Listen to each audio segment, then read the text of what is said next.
አስበኝ አለው።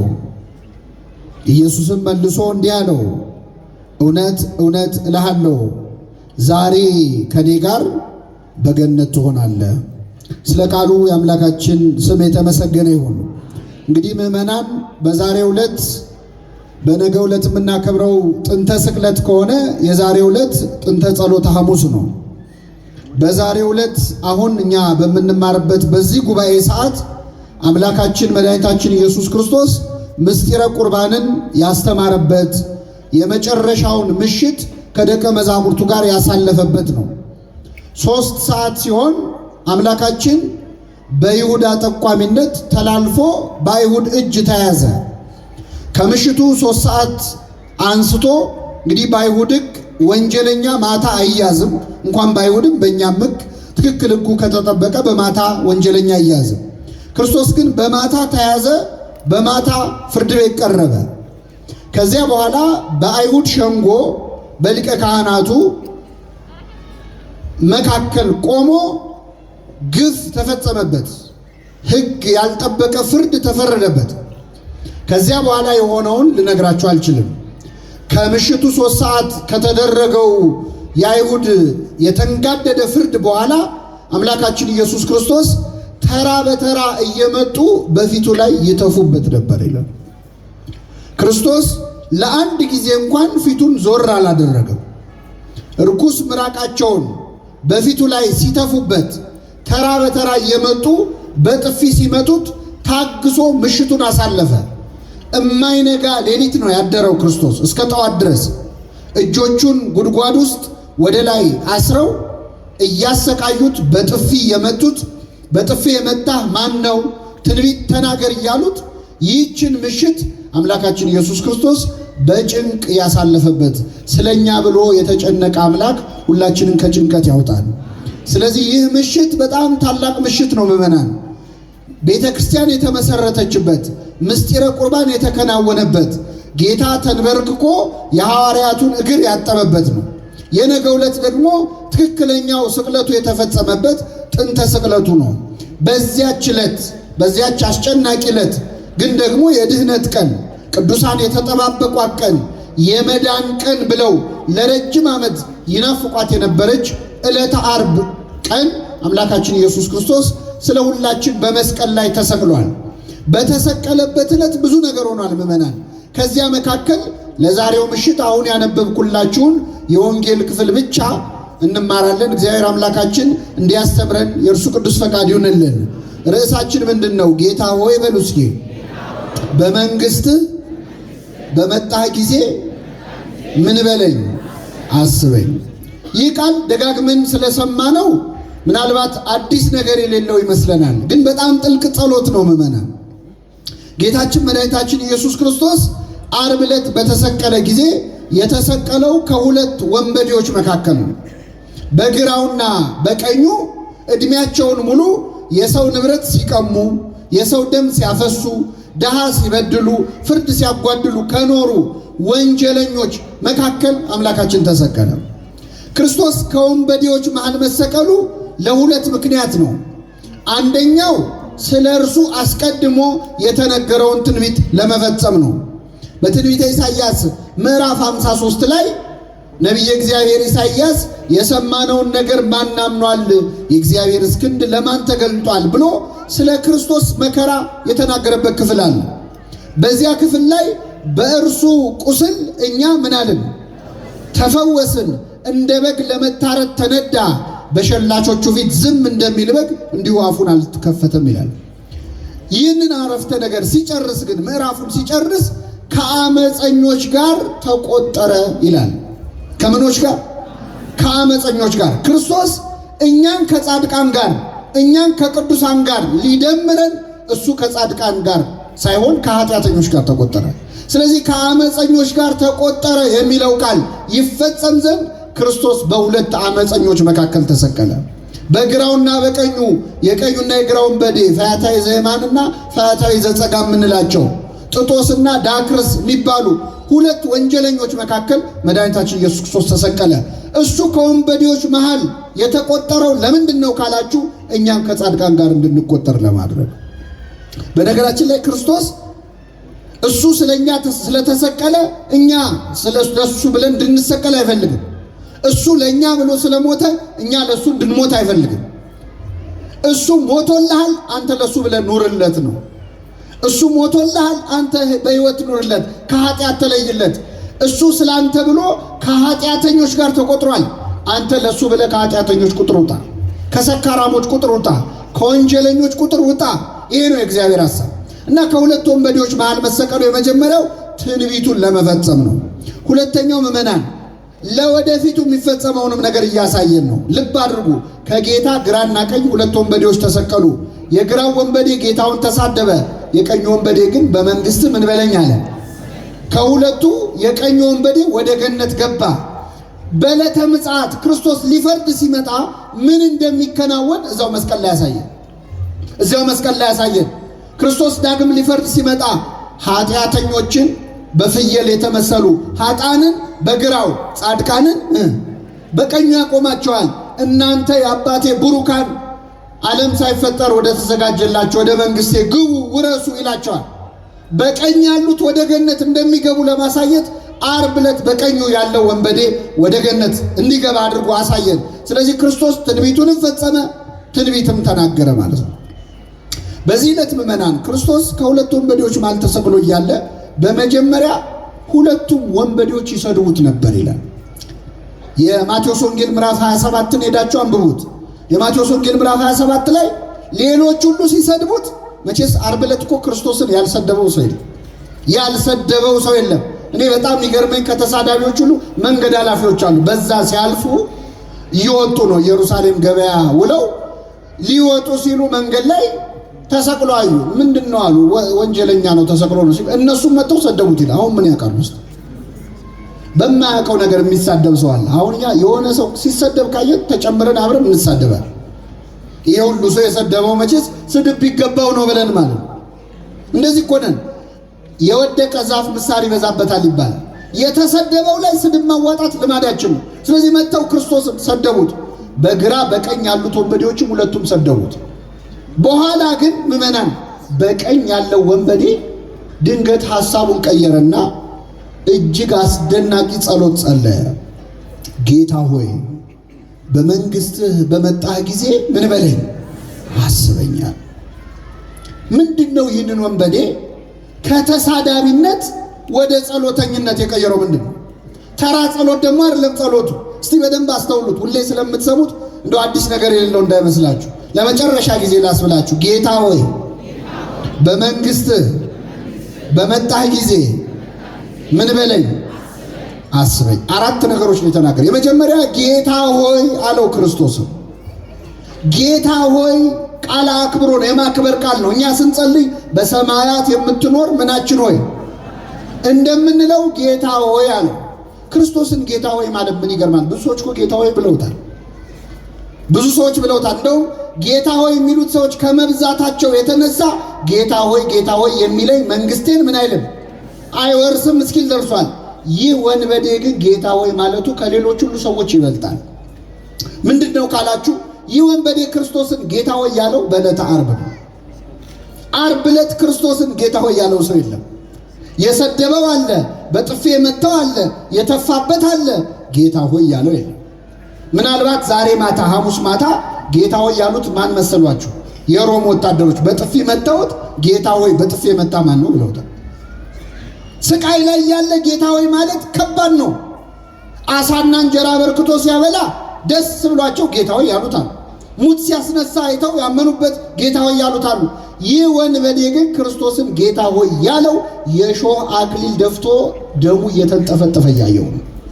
ይህ ከባድ ነው። ጌታ ሆይ አለ። ጌታ ሆይ ብቻ አይደለም ያለው፣ በመንግስት አለ። በምን በመንግስት ማለት ምን ማለት ነው?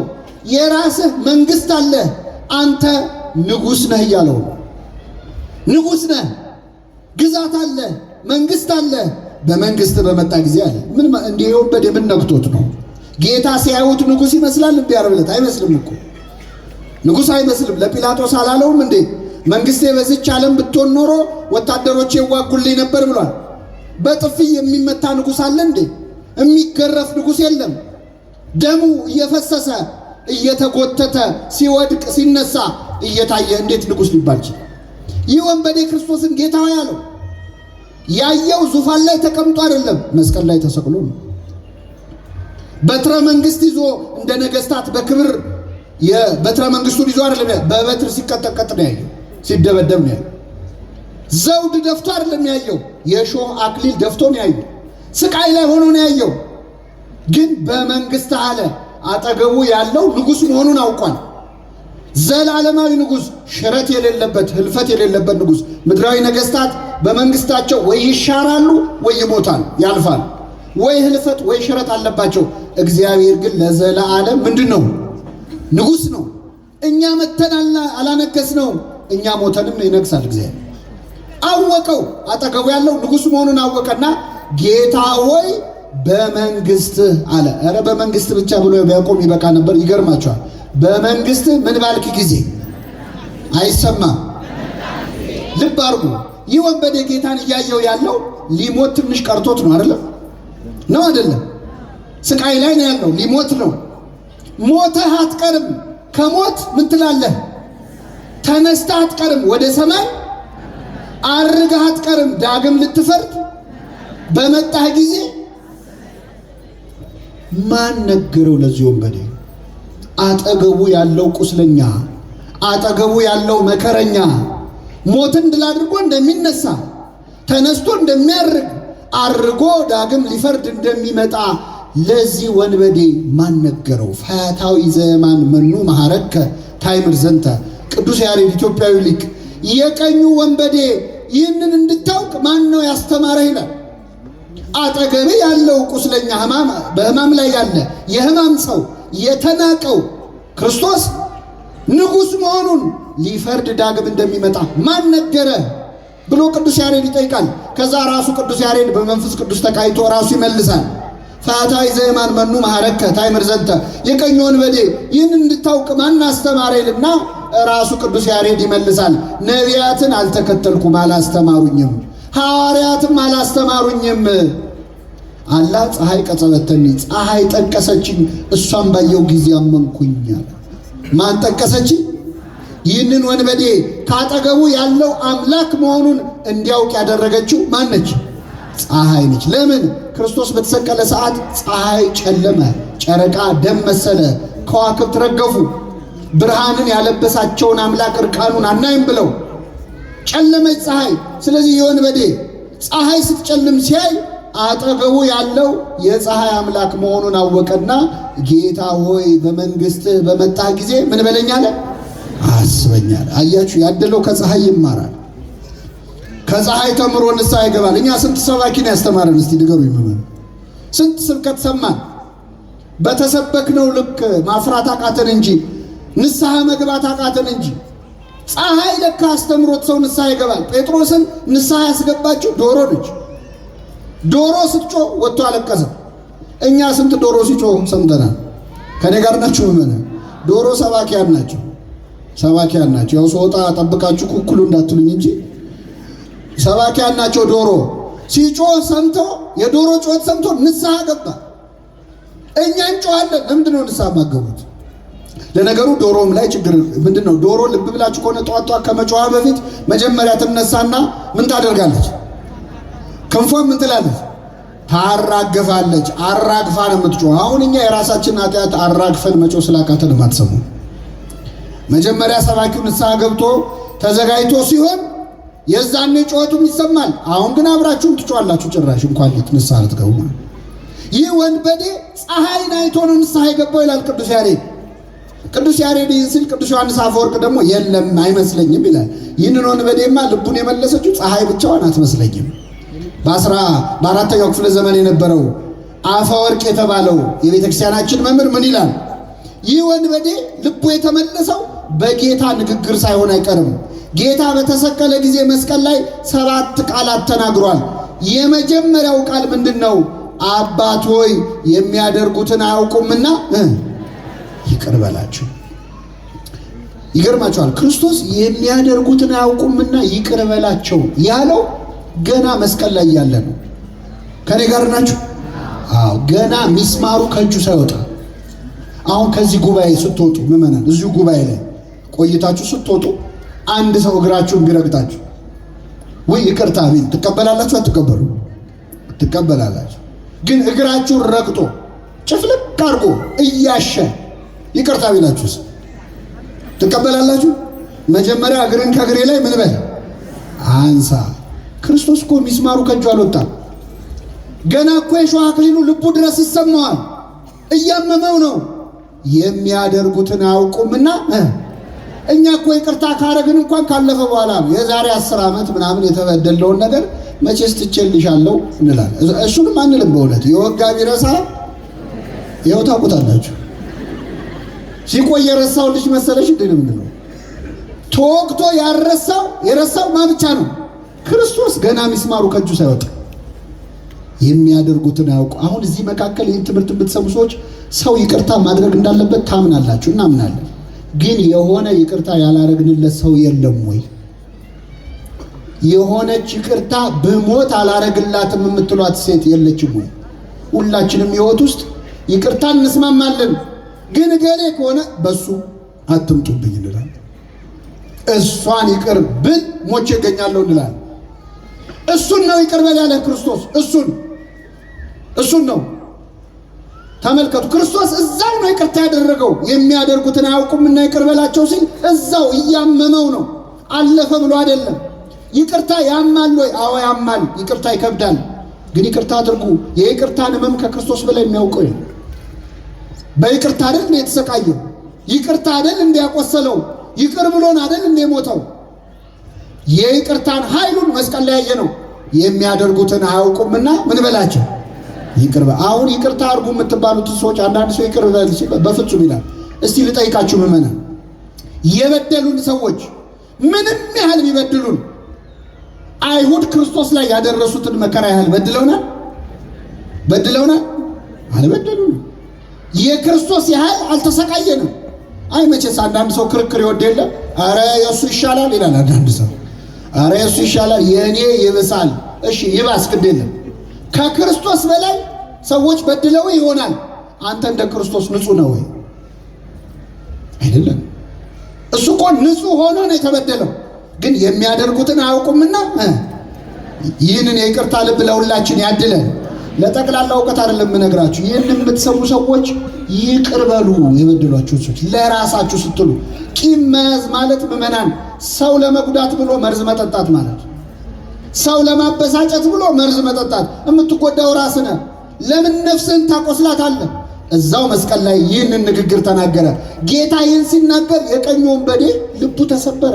እኔ ባልደረሱብኝ ሰዎች ላይ ደርሼ የሰው ንብረት ስቀማ ደም ሳፈስን የኖርኩት እሱም ለሚያሰቃዩት ሰዎች ይጸልያል ወይ ብሎ ልቡ ተሰበረና ጌታ ሆይ በመንግስት በመጣ ጊዜ ምን በለኝ፣ ለሰቃዮች ካዘንክማ ለኔ አትጨክንብኝም፣ እባክህ ማረኝ አለ ይላል ቅዱስ ዮሐንስ አፈወርቅ። ወንበዴውን የመለሰ ሁላችንን ይመልሰን። አባ ጊዮርጊስ ዘጋስጫ የተባለ ቅዱስ አለ በቤተ ክርስቲያናችን። ኢትዮጵያዊ ሊቅ አባ ጊዮርጊስ ዘጋስጫ ደግሞ እንደ ቅዱስ ያሬድ የዚህን ወንበዴ ልብ የመለሰው ፀሐይ ናት አይመስለኝም ይላል። እንደ ዮሐንስ አፈወርቅ የጌታ ንግግር እሱ ብቻ አይመስለኝም ይላል። ምንድነው ታዲያ ካላችሁ፣ ይህ ወንበዴ የተሰቀለው ከጌታ በስተቀኝ ነው። የክርስቶስ የመስቀሉ ጥላ ያረፈው በቀኝ ያለው ወንበዴ ላይ ነበር። ስለዚህ የዚህ ወንበዴ ልቡ የተሰበረው ጌታ ሆይ ጥላህን አሳርፈህበት ሳይሆን አይቀርም ይላል። ክርስቶስ በሁላችን ላይ ጥላውን ያሳርፍብን። የጴጥሮስ ጥላ ሞት ያስነሳል ነበር እንዴ? የነ ጳውሎስ ጨርቅ ያድናል ነበር? የጌታ ጥላ እኮ ልብ ይቀይራል። እግዚአብሔር ጥላውን ይጣልብን በሁላችን ላይ እና የወንበዴ ጸለየ፣ ጌታ ሆይ በመንግስት በመጣህ ጊዜ ምን በለኝ፣ አስበኝ፣ እኔን አስበኝ፣ ስራዬን እንዳታስብብኝ። መንገደኛ እንኳን አብሮ ሄደ ይተዛዘን የለ ወይ? በመስቀል መንገድ ላይ አብረን ነበርን። እባክህን በመንግስትህም አስታውሰኝ፣ ምሕረት አድርግልኝ፣ ስራዬን አይደለም እኔን አስበኝ ብሎ ጸለየ። ይህን ጊዜ ጌታ እውነት እውነት እልሃለሁ ዛሬ ከእኔ ጋር በገነት ትሆናለህ። ጸሎቱን ሰሙ አልሰማውም? የሁላችንም ጸሎት ይስማል። አቤት ምን አይነት ጸሎት ነው! ጌታ ሆይ በመንግስት በመጣ ጊዜ ምን በለኝ። አሁን ይሄ ከወንበዴ የሚወጣ ጸሎት ነው። ይገርማል። የወንበዴ እኮ አይመስልም። ደግሞ ጸሎቱ የነፍስ ነው የሥጋ አይደል። በጣም ይገርማችኋል። እኛ እኮ አንጸልየውም። ዛሬ አንጸልየው። ከኔ ጋር ናችሁ ምዕመናን? አሁን እዚህ ጉባኤ ላይ ያለ ነው ምዕመናን እንደው ተሳክቶልን ኢየሩሳሌም ጉዞ ብትሄዱ ደስ ይላችኋል አይላችሁ? ያድርሰን እግዚአብሔር። አሁን ኢየሩሳሌም እንደው በአንድ በትልቅ አውሮፕላን እዚህ ያለው ምዕመን በሙሉ ተሳፍሮ በአውሮፕላኑ እየሄደ እያለ አያድርገውና ምሳሌ ነው አይዟችሁ፣ አያድርገውና አውሮፕላኑ ከአብራሪዎቹ ቁጥጥር ውጪ ሆኖ እንደው እየበረረ ወደ መሬት መምዘግዘግ ቢጀምር ሁላችንም እንጮሃለን። ወደ ማን? ግን አልተሳካም። አውሮፕላኑ ባህር ውስጥ ገባ። ባህር ውስጥ ገባ፣ መስጠም ጀመረ። እንጮሃለን። ወደ ማን? ምን አርግ ብለን? አድነን። ግን አልተሳካም። ውሃው አንገታችን ጋር ደረሰ። አሁን ልንሞት ትንሽ ደቂቃ ነው የቀረን። እንጮሃለን። ወደ ማን? ምን አርገን ብለን? እንደው አንድ ሰው እንኳን በመንግስት አስበኝ አይልም። እንደው አንድ ሰው እባክህ እንደው ነፍሴን አደራ አይልም። ሁላችንም ሐሳባችን ከዛች ባህር ወጥቶ ኑሯችንን ለመቀጠል ነው። ልመናችን እኮ ጊዜያዊ ነው ምዕመናን። የቀኙ ወንበዴ አይደለንም እኛ፣ የግራው ወንበዴ ነው። ወንብድናችን ላይ ችግር የለም፣ ሁላችንም ወንበዴዎች ነን። ግን የቀኙ አይደለንም። የቀኙ ጌታ ወይ በመንግስት በመጣ ጊዜ ምን በለኝ። የግራው ግን አንተ ክርስቶስ ከሆንክ ራስህንም እኛንም። አሁን እኛ የግራውንን የቀኙንን የግራውንን እግዚአብሔር የቀኙ ያድርገን። ልመናችን ምድራዊ ጊዜያዊ ስለት ሲነገራት ሰው በእርግጥ ስለት ሰው ለፈለገው መሳል ይችላል። ግን ስለቶቻችን በሙሉ እኮ ምድራዊ ናቸው። ስራ የለኝም ነበር ስራ ስለሰጠኝ፣ ትምህርቴን ማለፍ ፈልጌ ነበር ስላለፉ፣ ውጭ ሀገር ልሄድ ቪዛ ስለተመታል። እንደው አንድ ሰው ለነፍሱ አይሳልም። ለንስሐ አብቃይ ብዬ ነበረ ንስሐ ስለገባው ስጋውን ደሙን ስለተቀበሉ እንደው ምላሴ ኃይለኛ ሆኖ ከሰው ያጣላይ ነበር ምላሴን ዝጋልኝ ብየው አፌን ስለዘጋልኝ ሚል ስለተሰምታችሁ የለም። እንደው ለነፍሳችን ለመሳል ያብቃኝ።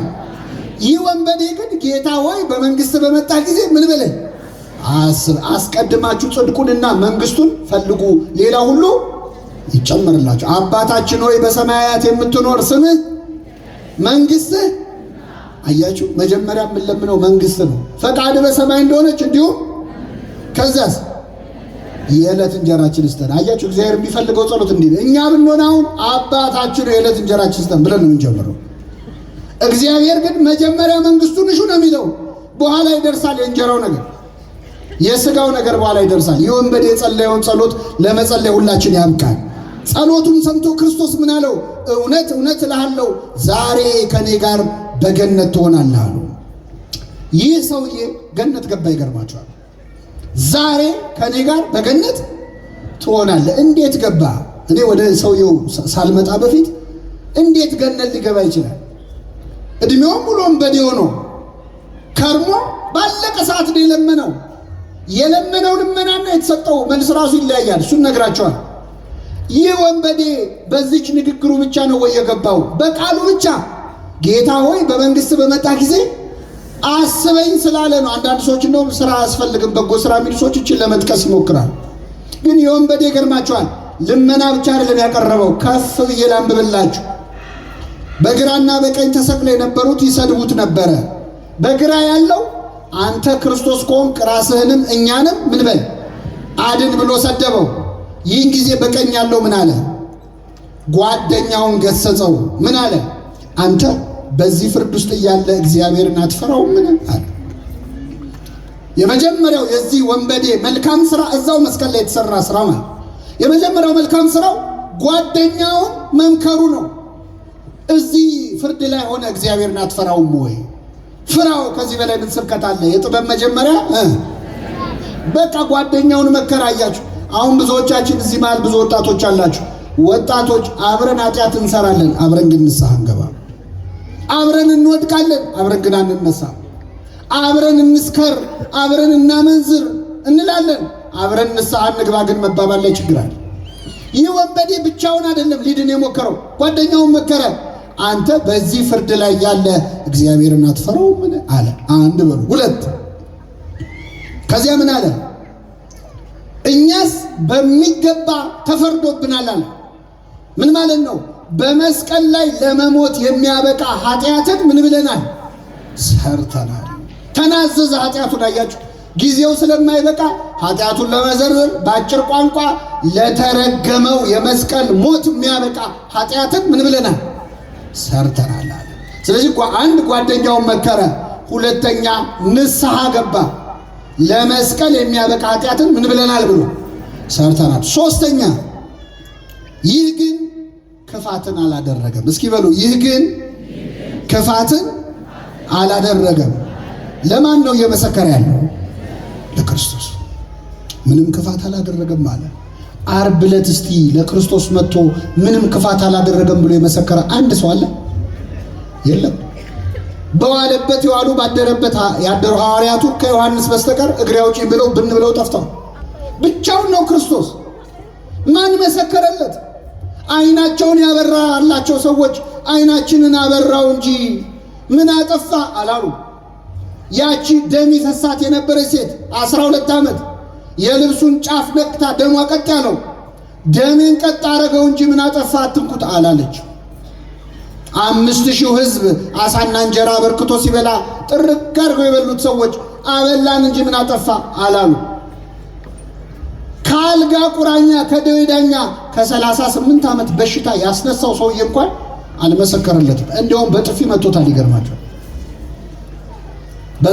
በዛሬው ምሽት ጌታ በሊቀ ካህናቱ ሸንጎ ውስጥ እየተመረመረ እያለ ሊቀ ካህናቱ ሲጠይቀው ክርስቶስ መለሰ። ሲመልስ እዛ ከቆሙ ሰዎች አንዱ መጣና ክርስቶስን እንዴት ለሊቀ ካህናቱ ትመልሳለህ ብሎ በጥፊ መታው ይላል። ሲመታው ክርስቶስ ምን አለ? ለምን ትመታኛለህ? እስኪ በሉ ለምን? ክርስቶስ ያ ሁሉ ጅራፍ ሲወርድበት ለምን ትመቱኛላችሁ ብሏል? ሲቸነከር ለምን ትቸነክሩኛላችሁ ብሏል? አላለ። ይህ ሰውዬ ግን ሲመታው ምን አለ? ክፉ ተናግሬ ከሆነ ስለ ክፉ መስክርብኝ፣ መልካም ተናግሬ ከሆነ ግን ለምን ትመታኛለህ? ለምንድን ነው የዚህ ሰውዬ ጥፊ ክርስቶስ ከሌላው ብት በላይ ተሰምቶት ያናገረው? ለምንድን ነው ካላችሁ ክርስቶስ መጥቶ በጥፊ የመታው ሰውዬ ማን እንደሆነ ስለሚያውቅ 38 ዓመት ከተኛበት አልጋ ያስነሳው ያበሽተኛ ነበር። ስለዚህ ጌታ ያመመው ጥፊው አይደለም፣ ባዳነው ሰው መመታቱ ነው። ባዳነው ሰው እጅ መመታቱ አመመው። ክፉ ተናግሬ ከሆነ መስክርብኝ፣ መልካም ተናግሬ ከሆነ ለምን ትመታኛለህ? አልጋህን ተሸክመ ሂድ ከማለት ውጪ ምን ክፉ ቃል ተናግሬያለሁ? ክፉ ተናግሬ ከሆነ መስክርብኝ፣ አልጋህን ተሸክመ ሂድ ብዬ በመልካም ቃል አድኜ ከሆነ ግን ለምን ትመታኛለህ? ያዳነንን በኃጢአታችን ከመምታት ይጠብቀን እግዚአብሔር። እያንዳንዳችን የምንሰራው ኃጢአት ያዳነንን መምታት ነው። ምዕመናን፣ እያንዳንዱ ኃጢአት በክርስቶስ እሾህ አክሊል ላይ አንድ ሌላ እሾህ መጨመር ነው። አመመው ክርስቶስ፣ ለምን ትመታኛለህ? ያን ቀን ማንም አልመሰከረለትም። ይህ ወንበዴ ግን በአደባባይ መሰከረ። ይህ ግን ምንም ክፋትን አላደረገም፣ እኛንን የሚገባንን የምንቀበለው አለ። ከዚህ በኋላ ዞሮ ወደ ጌታ ሆይ በመንግስት በመጣህ ጊዜ ምን በለኝ አለ? አስበኛል። ሁለት ነገር ነግሬያቸው አበቃለሁ። ይህ ጸሎት በጣም ትልቅ ጸሎት ነው። ጌታ ሆይ በመንግስት በመጣ ጊዜ ምን በለኝ።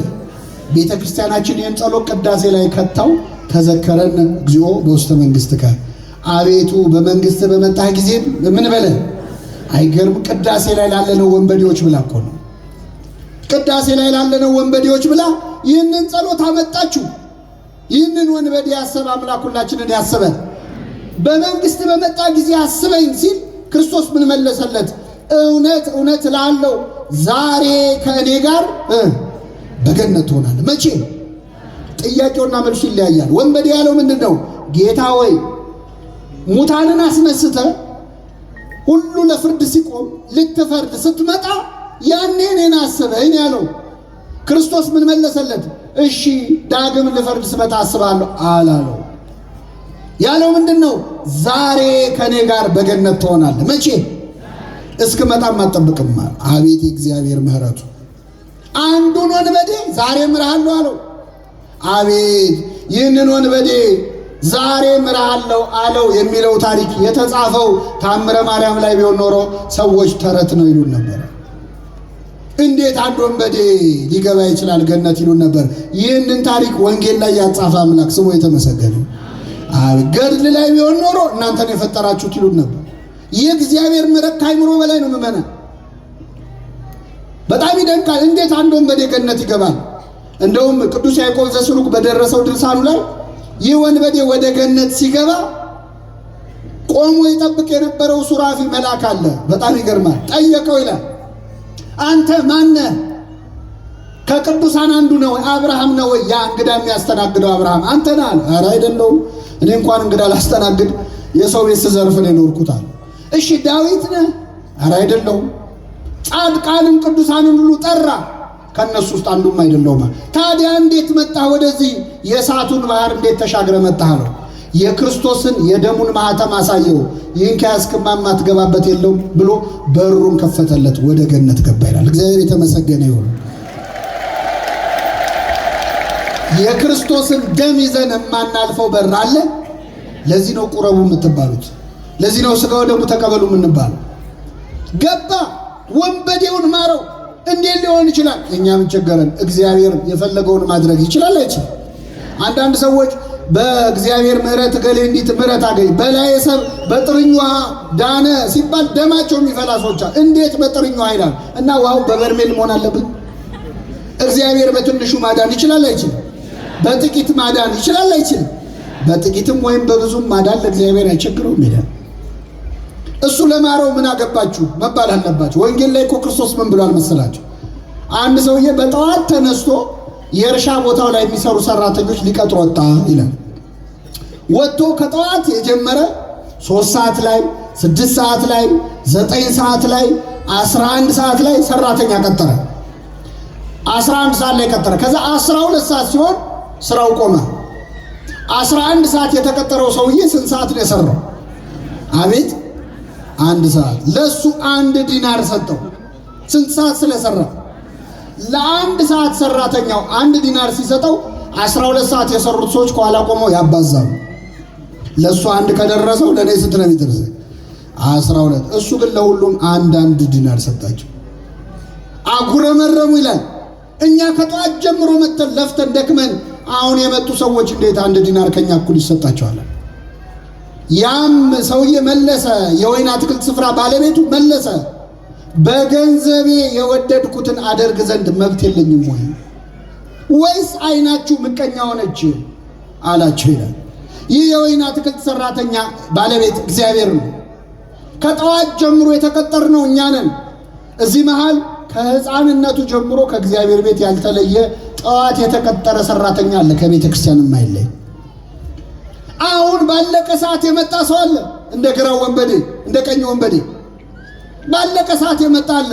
ሁሉም የሚወርሱት ግን ስንት መንግስት ነው? 1 መንግስት ነው። እንዴት እኩል ይሰጠናል አይባል። እኛም ቅዱስ ጊዮርጊስም የምንወርሰው መንግስት 1 ነው። ክብሩ ይለያይ ይሆናል፣ መንግስቱ ግን ስንት ነው? 1። እግዚአብሔር በገንዘቡ የፈለገውን ማድረግ ይችላል አይችልም?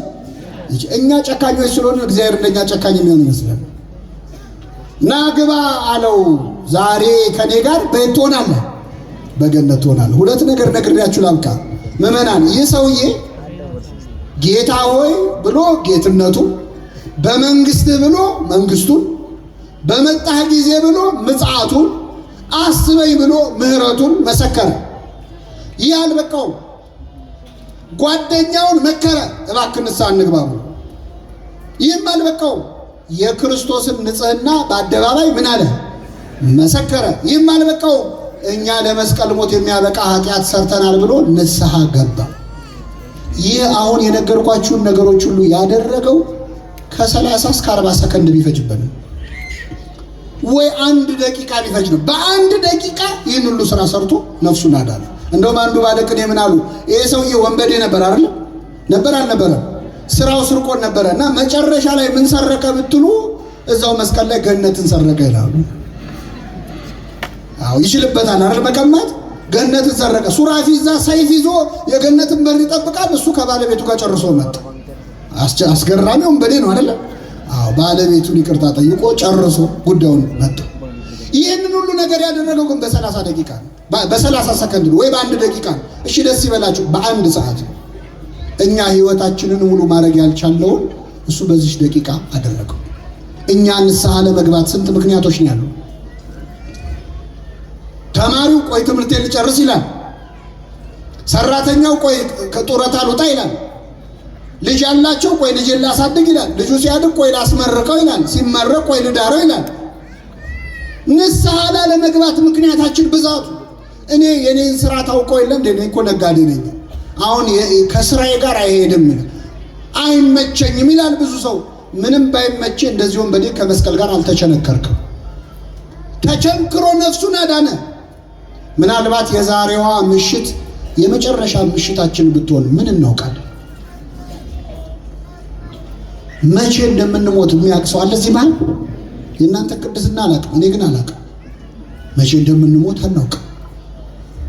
1000 ዓመት አይኖር እንላለን። 100 ዓመት እንኳን እንኖርም። ሀገር ጉራችን ደግሞ 1000 ዓመት አይኖር ይላል ሰው። 100 ዓመት አትኖርም።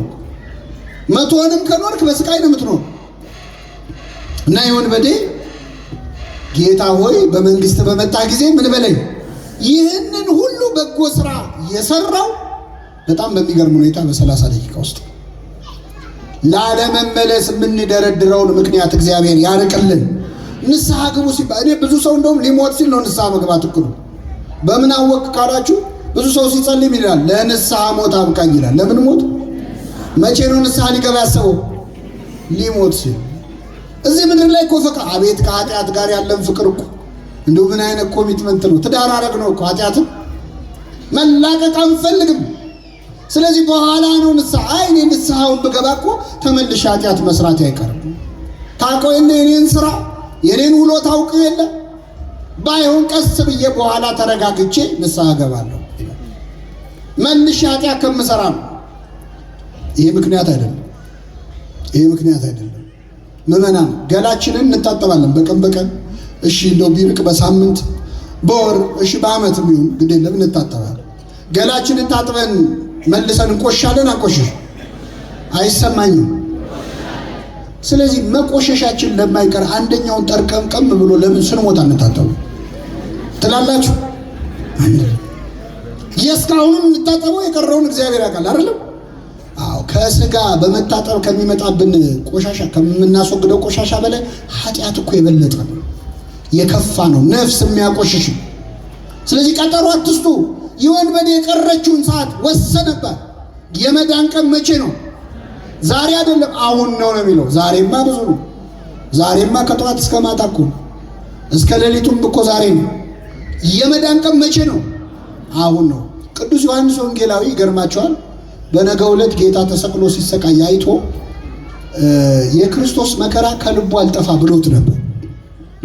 በዚህ ምክንያት ፊቱ በሐዘን የጠቆረ ነበር። ቁጹረ ገጽ ነው የሚባለው። ዮሐንስ ከዚያ በኋላ ብዙም አይስቅም ነበር በሕይወት ዘመኑ።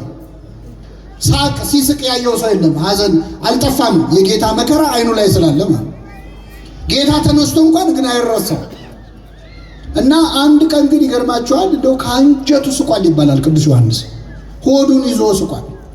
ምንድነው ያሳቀው? አንድ ሰውዬ ልብስ ሲያሰፋ አይቶ ማሰፋቱ አይደለም ልብስ እያሰፋ ይከራከራል። አሳጥረው እዚህ ጋር በደንብ ጠበብ አድርጋት፣ አደራ እጁን እንዲያርገው እግሩን እንዲያርገው እያለ ልብስ ሲያሰፋ የእግዚአብሔር መልአክ መጣና ለወንጌላዊ ዮሐንስ በጆሮ አንድ ነገር ነገረው። ይሄ ሰውዬ ልብስ የሚያሰፋው ሰውዬ ነገ ጠዋት ይሞታል አለው። መቼ ነው የሚሞተው? አሁን ምን እያደረገ ነው? አደራ ጠበብ እንዳይል አደራ እዚህ ጋር ይላል። ሊገነዝበት እኮ ነው። ትስቃላችሁ አይደለም? ጠባቂ መልአካችን በእኛ የሚስቀው እንደዚህ ነው። እኛስ መቼ እንደምንሞት ምን እናውቃለን? መቼ እኔ የሚገርመኝ ሰው ቀብር ላይ ቆሞ እኮ ያቅዳል። ቀብር እየቀበርን እኮ እናቅዳል። እኔ በጣም እንደው ቀብር ላይ እንኳን ትንሽ አተው እየተቀበረ ከንፈር እየመጠጥን አሁን ከዚህ በኋላ እዛ ሄጄ ከዛ ቤት ገብቼ ከቤት በኋላ አረ ቀብር ላይ ነገ አንተ ትሞታለህ። አሁን እንኳን አስታውሰው አንተ በዚህ ፍርድ ላይ ሳለ እግዚአብሔርን አትፈራውም? ምን አለው ጓደኛውን ሲመክረው። በዚህ ጭንቀት ላይ እያለ በዚህ ሁሉ ነገር በተበላሸበት አገር ላይ እየኖርን አሁን እግዚአብሔርን ያልፈራን መቼ ልንፈራ? በየቀኑ ደም ሲፈስ እያየን፣ ግፍ ሲፈጸም እያየን፣ እርስ በርስ ሰው ከሰው ሲተላለቅ እያየን በዚህ ፍርድ ላይ ያለን እንኳን እግዚአብሔርን አንፈራው? መቼ ነው የምንመለሰው? ምን ሲከሰት ነው የምንመለሰው? ምን ሲከሰት? በጣም ይገርማል። የዚህን ወንበዴ ልብ የመለሰ አምላክ የሁላችን ልብ ይመልሰው። ከዚያ ምን አለ? ጌታ ሆይ በመንግስት በመጣ ጊዜ አስበኝ ሲለው እውነት እውነት እልሃለሁ ዛሬ ከኔ ጋር በገነት መቼ? ዛሬ ከኔ ጋር በገነት ትሆናለህ። አንዳንድ ሰዎች ጥምቀት አያስፈልግም የሚሉ መናፍቃን ይሄ ወንበዴ መቼ ተጠመቀ ይላሉ። ሰዓት አለ ስለተባልኩ እችን ጨምሬ ወደ መጨረሻው ነጥብ እመጣለሁ። ከኔ ጋር ናችሁ? እግዚአብሔር ከሁላችን ጋር ይሁን። ይህ ወንበዴ መቼስ ሰው ካልተጠመቀ የእግዚአብሔር መንግስት ሊወርስ፣ ታዲያ የወንበዴ መቼ ተጠመቀ ብለው ጥምቀት አያስፈልግም ለማለት የሚሞክሩ ሰዎች ይሄ ሰውዬ ተጠምቋል። እንደውም እንደሱ የተጠመቀ ብዙ ጥምቀት የተጠመቀ የለም። የተጠመቀበትን ምክንያቶች ላሳያችሁ። አንደኛ የሮሜ መልእክት ምዕራፍ 6 ከቁጥር 6 ላይ የተጠመቃችሁ ሁላችሁ ከክርስቶስ ጋር በሞቱ ተባብራችኋል ይላል። ሕፃን ሆነን ስንጠመቅ ክርስትና ስንነሳ ካህኑ ወስዶ ውሃ ውስጥ ይጨምረናል፣ ይዘፍቀናል። ከዛ ከውሃው ምን ይለናል? ያወጣናል። ወደ ውሃው ስንገባ ከክርስቶስ ጋር ተቀበርን። ከውሃው ስንወጣ ከክርስቶስ ጋር ምን አለን?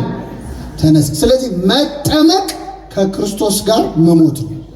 ከኔ ጋር በሉ። መጠመቅ ከክርስቶስ ጋር መሞት ነው። መጠመቅ ከክርስቶስ ጋር ምን ማለት ነው? መጠመቅ ከክርስቶስ ጋር መሞት ከሆነ ከክርስቶስ ጋር መሞትስ ምንድን ነው? ጎበዝ ልድገመው። 1 ሲደመር 2 ስንት ነው? እንዴ ቀጨኔ ሂሳብ ችግር አለ እንዴ? 1 ሲደመር 2 ስንት ነው? 2 ሲደመር 1ስ? በጣም ጥሩ። መጠመቅ ከክርስቶስ ጋር ምን ማለት ነው? ከክርስቶስ ጋር መሞትስ? አቤት። ይህ ወንበዴ ተጠምቋል ወይ ካላችሁኝ መልሱ ከክርስቶስ ጋር ሞቷል አልሞተም? ስለዚህ ከክርስቶስ ጋር መሞት ራሱ ምን ማለት ነው? አምኖ ስለሆነ ይቅር በለኝ ብሎ ስለሆነ ከክርስቶስ ጋር መሞቱ ራሱ እንደምን እንደ ጥምቀት ይቆጠራል። 1 በሉ። 2 ክርስቶስ ከደቀ መዛሙርቱ መካከል ዮሐንስና ያዕቆብ የተባሉት እናታቸውን ላኩ ወደ ጌታ አማላጅ አድርገው።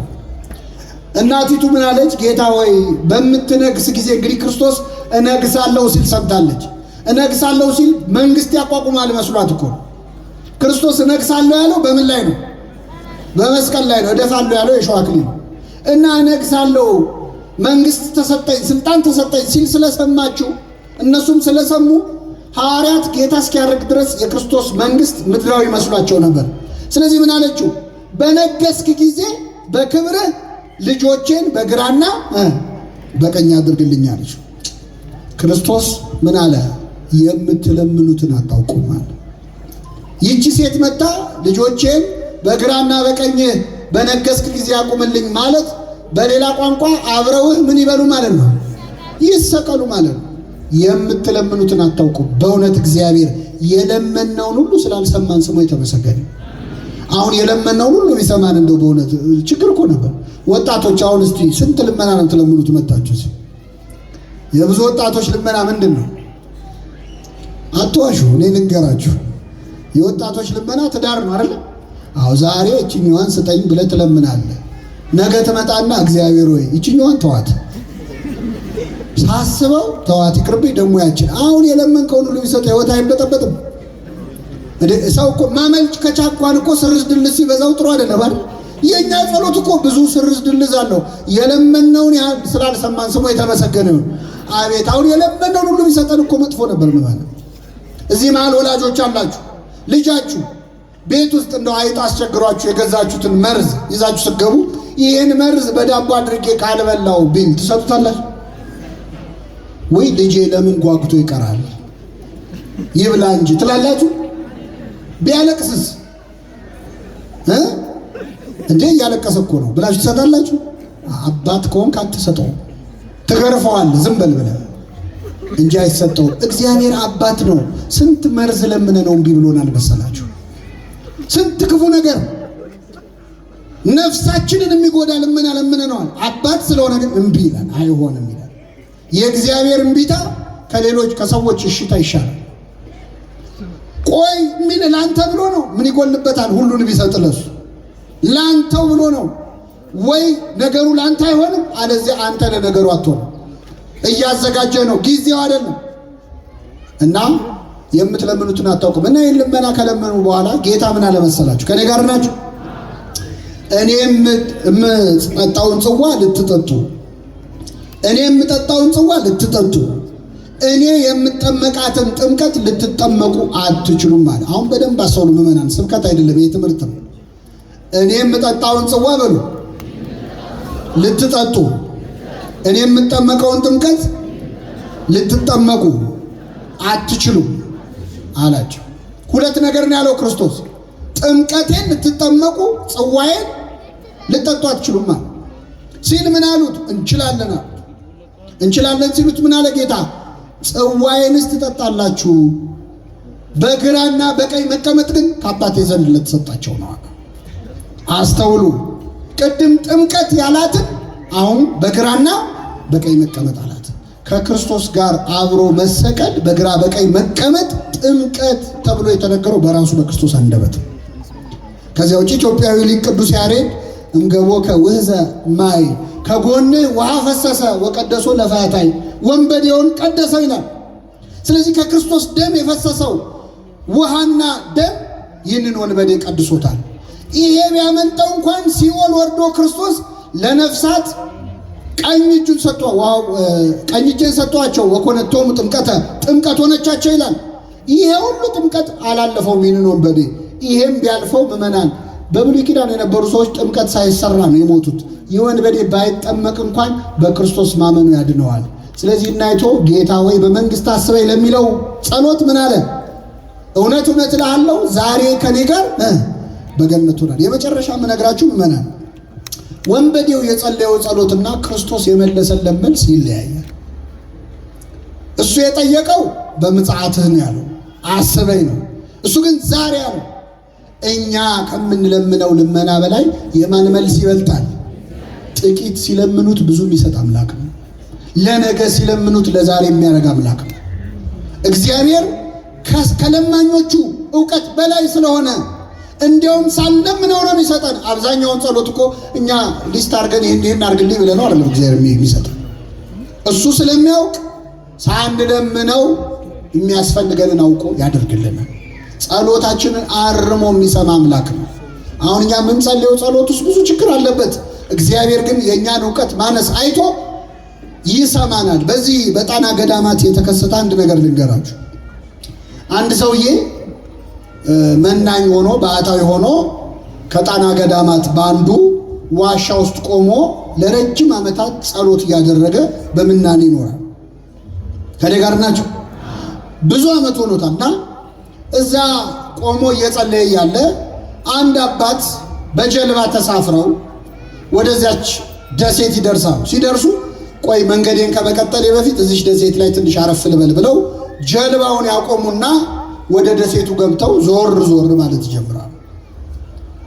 ከዛ ድምፅ ይሰማሉ። ድምፁን ተከትለው ሲሄዱ ዋሻ ውስጥ አንድ በጣም የሚያስፈራ ሰውዬ ቆሞ ይጸልያል። ጸጉሩ ሁሉ አድጓል፣ ብዙ ዓመት ሆኖታል። ያስፈራ ጠጋብን ሰው ሁሉ አይመስልም። ግርማው በጣም ያስፈራል። ይጸልያል። እኛ አባት ትልቅ አባት ናቸው። ሲሰሙት ግን የሰሙትን ነገር ማመን አቃታቸው። ይሄ ሰውዬ የሚጸልየው እጁ ዘርግቶ ምን እያለ እንደሆነ ታውቃላችሁ? ጌታዬ ሆይ አትማረኝ እያለ ነው። ምን አትበለኝ እንዴ? እኛ የምንለፈው ምን በለን ብለን ነው። አትማረኝ ብሎ ጸሎት እንዴት ያለ ነው ብለው ደነገጡና እጃቸውን ጸፍተው፣ አባቶች የሚጠራሩት እንደዛ ነው። እጃቸውን መተው ቀሰቀሱት። ከዛ ጸሎቱን አቋርጦ ሲያያቸው ደንግጦ መጥቶ እግራቸው ስር ወደቀ። ምን እየሰራ ነው አሉት። አይ እኔ እዚህ ብዙ ዓመት እየጸለይኩ እግዚአብሔርን እየለመንኩ ነው ያለሁት። ከየት ሀገር ነው የመጣው? ከዚህ ሀገር መንፈሳዊ ትምህርት ተምራል? ምንም አልተማርኩ፣ እንዲሁ እግዚአብሔር ጠርቶኝ ነው። ታዲያ ምንድን ነው የምትጸልየው ጸሎት? ጌታዬ ሆይ አትማረኝ። እንዲህ አይነት ጸሎት አለ ወይ? ከየት ነው ያመጣው ይሄን ጸሎት አሉት። አንድ መነኩሴ መጥተው አስተምረውኝ ነው። አይ መነኩሴ ላይ ብሎ ያስተማረ ሰይጣን ነው እንጂ አትማረኝ የሚል ጸሎት የለም። ለምን አባታችሁ ነው ያትልም ማለት ነው። አላቀውም ማለት አታቀውም? አዎ አባታችሁ ነው ያታቀም? አዎ እንግዲያውስ እሺ ቁጭ በል ብለው የክርስቲያኖች ሁሉ ጸሎት ጌታ ያስተማረው ቁጭ አድርገው አስተማሩት። አባታችን ሆይ በሰማያት የምትኖር ስምህ ይቀደስ፣ እንደምንም ብሎ ያዘው። በል ችለዋል፣ ከዚህ በኋላ ሁለተኛ አትማረኝ እንዳትል ደህና ዋል ብለውት እኛ አባት በጀልባ ተሳፍረው ጉዟቸውን ቀጠሉ። ጉዟቸውን ቀጥለው ባህሩ መካከል ሲደርሱ የሰውዬ መጣና ጸሎት ጀመረ። አዲስ ጸሎት ተምሯል። ምንም አባታችን ሆይ በሰማያት የምትኖር ስምህ ይቀደስ መንግሥት ትምጣ ብሎ ጠፋበት። ደገሙ። አባታችን ሆይ በሰማያት የምትኖር ስምህ ይቀደስ መንግሥት ትምጣ፣ የለም ቢለው ቢሰራው መንግሥት ትምጣ ብሎ ቀጥሎ ምንድነው ጠፋበት። አይ እኛ አባት ሳያመልጡ ሊድረስባቸው ብሎ ሮጦ ሄዶ ጀልባው ላይ ደረሰበትና አባቴ መንግሥት ትምጣ ብሎ ቀጥሎ ምንድነው አላቸው። ሮጦ ሄዶ ነው ያልኳችሁ። እሳቸው እየሄዱ ያሉ በምንድነው? እሱ በባህሩ ላይ ነው የሮጠው። ሲያዩት ውሃው ላይ ቆሟል። በሌኔ ወንድም እንደ በፊት አትማረኝ ብለህ ቀጥል አሉት። እግዚአብሔር ጸሎቱን ሰምቶታል አልሰማውም? እሱ አትማረኝ ብሎ በቅቷል። እሳቸው ማረኝ ብለው በጀልባ እየሄዱ ማለት ምን ማለት ነው? እግዚአብሔር የሰማው ያለውን ሳይሆን ለማለት የፈለገውን ነው። እግዚአብሔር ለማለት የፈለገውን ይስማን። በንግግር ችሎታ እኮ አይደለም እግዚአብሔር እንዲሰማው፣ በንግግር ጥበብ አይደለም። ይድን ወንበዴ ጌታ ሆይ በመንግሥት በመጣ ጊዜ አስበኝ ሲለው እውነት እልሃለሁ ዛሬ ከኔ ጋር በየት ትሆናለህ? በገነት ትሆናለህ አለው። ይህንን ወንበዴ የማረ አምላክ እኛን ወንበዴዎቹን ይማረን፣ የሰማነውን በልቡናችን ያሳድርብን።